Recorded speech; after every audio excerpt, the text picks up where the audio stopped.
Anna galad silksax, Leilani shla, sku tuskamdach get ni, ximlach gibut ni, lachgodzap gans Gitlaxdax Wilwitgwit, Wilt Duke Wilwitgwit, ximlach gibut ni,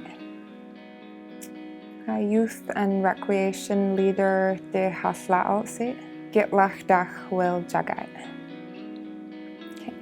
Good afternoon. My Nisga'a name means small but strong. My name is Leilani Wolnowski. I am from the Wolf tribe. I come from Leilani and Gitlaxdax, but I reside in Terrace, BC. And I am the Youth and Recreation Leader here at Gitlaxdax Nisga'a Terrace Society.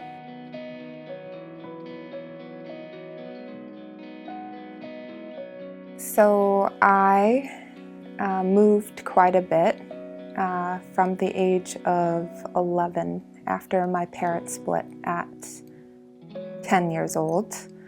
That's when I moved to Gitlaxdax and to live with my Gigi and Yet, Gigi, Betty and Yet Max. I began experimenting with alcohol at the age of 13, and it kind of, from there on, it just started out as experimenting. It started to become a problem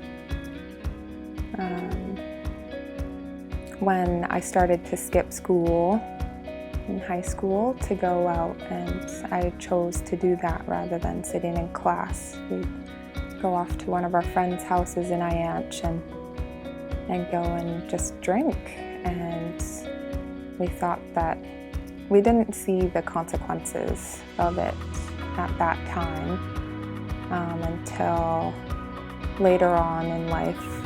Fast forward to the age of 19, and then I tried to move away, and then I would just get sucked back, and all I knew back home was the alcohol, so the party lifestyle.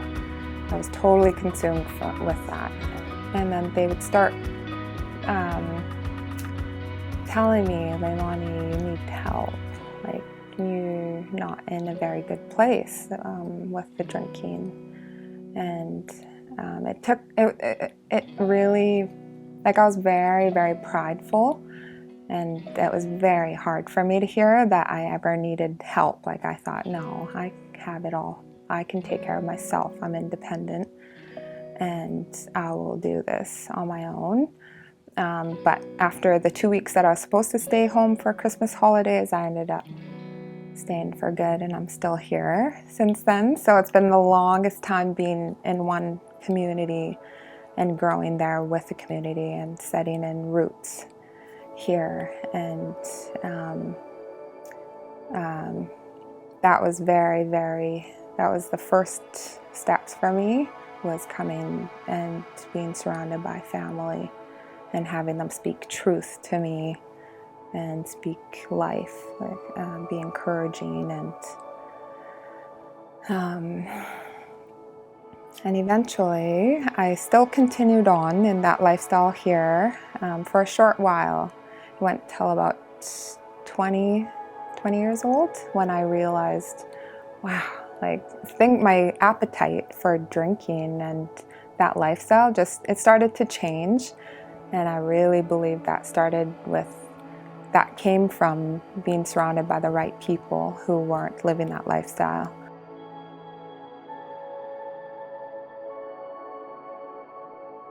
When it really started to change, and I remember sitting in the club, well, I can't remember what it was called, but they had a bar here that you could go dancing. It was like a club.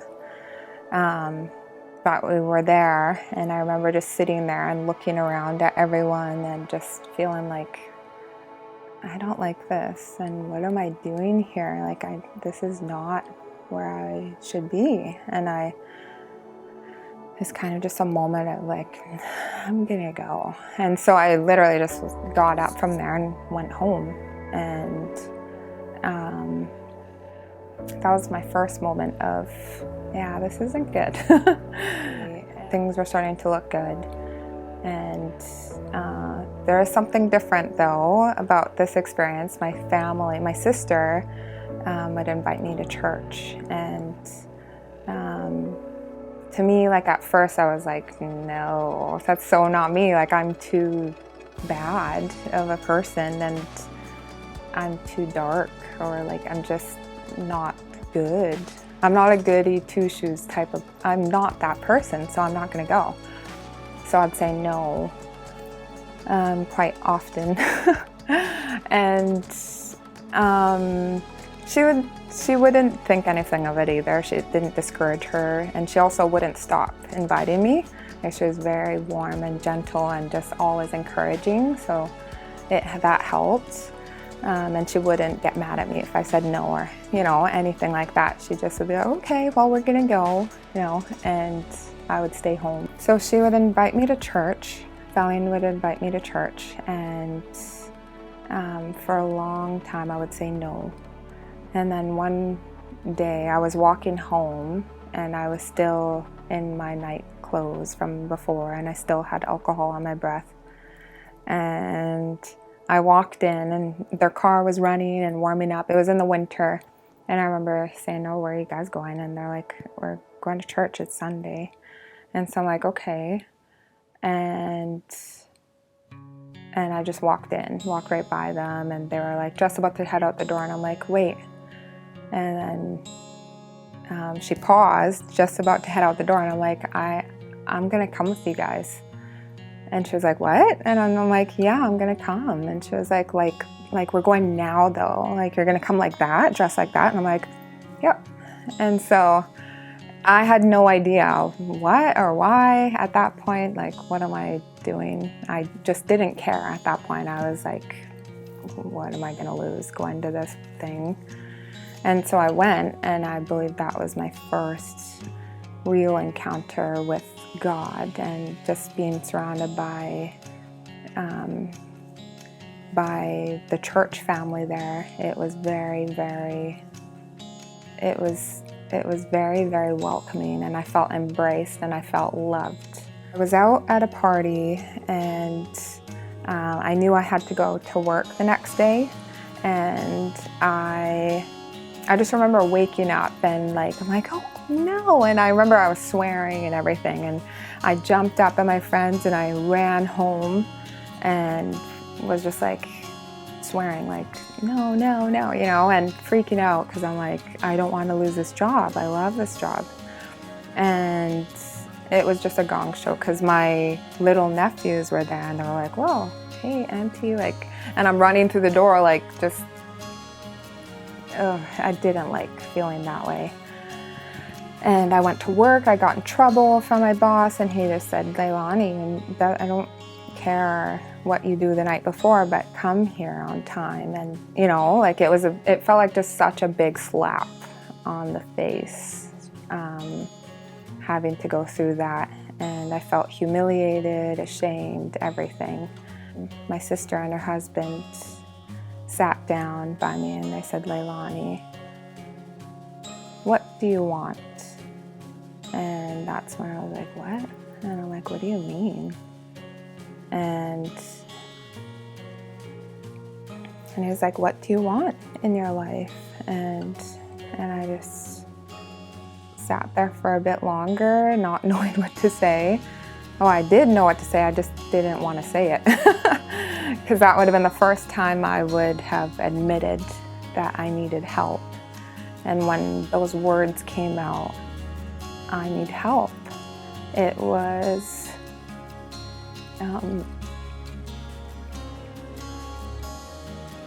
that was a big step. It takes a lot of courage to admit that you need help. And but I was over that at that point, and I just was like, I need help. And so he's like, okay, good. Who do you need help from? And that's when I was like, I don't want to say it again. Like, I know the answer, but I don't want to say it. And I fought, like I wrestled with it. And I just sat there like, oh, I was just at such a low point. And I answered, I need help from God. I need help from God. And that's when that whole journey started of experiencing freedom and healing and salvation was that night. But making those steps when you do it's very, very important, and it's empowering. It's so empowering, and just living a life of sobriety, oh my goodness, has gone. In my life, I wouldn't have gone as far as I did because you don't have a clear mind. But if I could encourage anyone with that, then that's what I would say is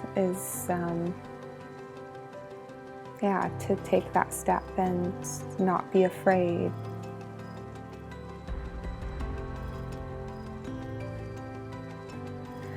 Another way that I deal with things is through prayer.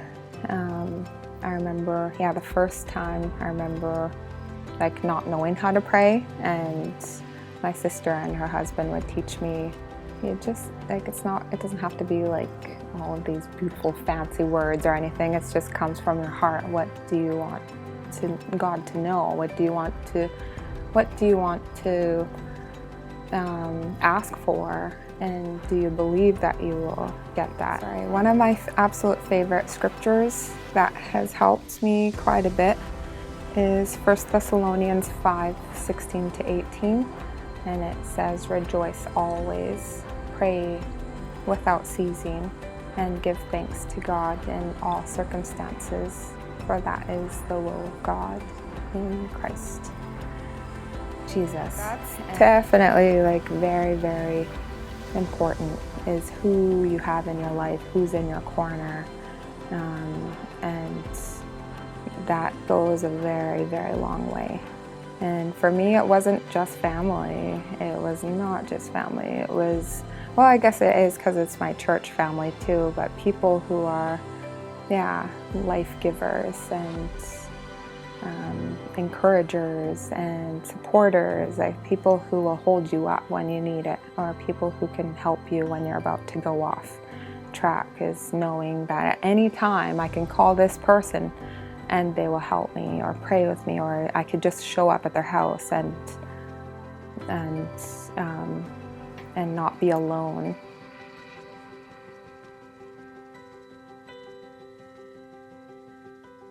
I'm very grateful that my husband is very, very, very encouraging in this journey too. He is definitely one of my anchors that supports me hugely in this area too. Is we both took a stand together and we made the choice together, and that goes a long way when your partner is beside you in that and is in agreement with you and sees the importance of it too. Here at Gitlaxdax Nisga'a Terrace Society makes a huge difference. And it helps to have a good community, a healthy, vibrant, supportive community. It really helps. So for anyone who's struggling, if you don't see how possible it is, if you think that it's impossible, or if you're just stuck, or if you're just struggling, I really hope and pray that you find the truth that it is possible and that you can get through this. And if you need supports, there are supports available in each community. There's resources, so I encourage you to reach out to whether it's a society or the community outreach workers in the communities where you come from, to seek help, and also to your family, and to ask for their support on this journey too, because that helps.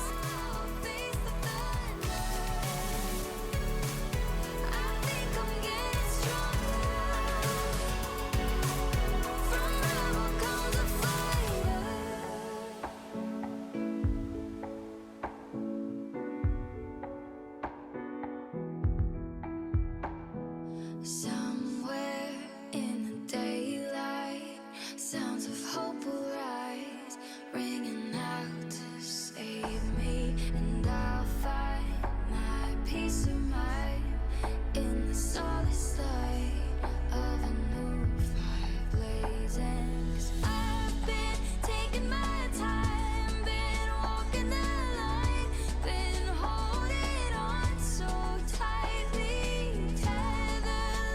To me, I wanna believe that I can face the lightning. I'll go where the light is found, instead of waiting here in the dark.